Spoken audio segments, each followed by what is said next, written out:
Halo semuanya, di video ini kami akan membahas pemanfaatan teknologi fermentasi dalam pengolahan pakan ternak untuk meningkatkan produktivitas peternakan. Mari kita langsung masuk ke topik pembahasan. Fermentasi pakan ternak adalah proses biokimiawi yang menggunakan mikroorganisme seperti bakteri, ragi, dan jamur untuk menguraikan bahan pakan menjadi lebih sederhana dan mudah dicerna. Bahan yang sering digunakan dalam fermentasi ini meliputi jerami, rumput, dan limbah pertanian.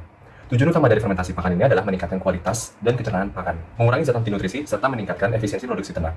Teknologi ini juga membantu mengurangi ketergantungan pada pakan komersial yang lebih mahal. Fermentasi adalah suatu proses pemecahan senyawa-senyawa organik oleh aktivitas mikroorganisme, di mana mikroorganisme membebaskan energi melalui perombakan nutrien.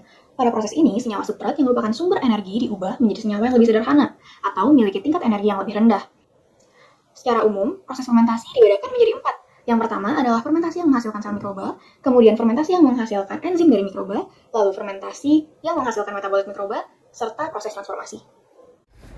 Pakan fermentasi memiliki banyak keunggulan. Yang pertama yaitu meningkatkan kualitas nutrisi dengan menghasilkan enzim yang membantu pencernaan dan mengurangi senyawa anti nutrisi.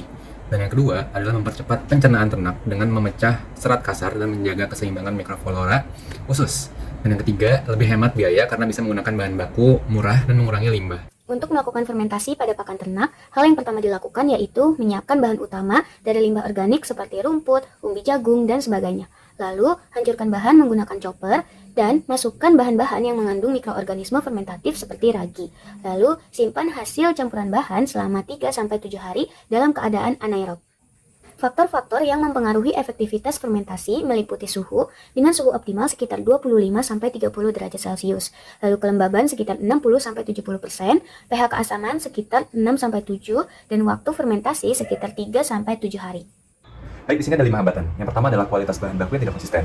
Yang kedua adalah kontaminasi mikroba patogen. Yang ketiga adalah waktu fermentasi yang lama. Yang keempat, biaya produksi yang masih relatif tinggi. Yang kelima adalah kurangnya pemahaman dan sosialisasi teknologi bagi para peternak. Nah, solusinya juga ada 5 nih. Yang pertama adalah penggunaan strater mikroba yang lebih efektif, penerapan teknologi fermentasi yang lebih cepat, sistem kontrol lingkungan fermentasi, pemanfaatan limbah pertanian sebagai bahan baku alternatif, dan yang paling penting adalah edukasi dan pelatihan bagi para peternak. Jadi teman-teman, kita sudah membahas fermentasi pakan ternak. Bagaimana teknologi ini bisa meningkatkan nutrisi, bisa membuat pencernaan ternak lebih efisien, dan yang paling penting, ngurangin biaya. Karena siapa yang nggak suka sih duit lebih banyak?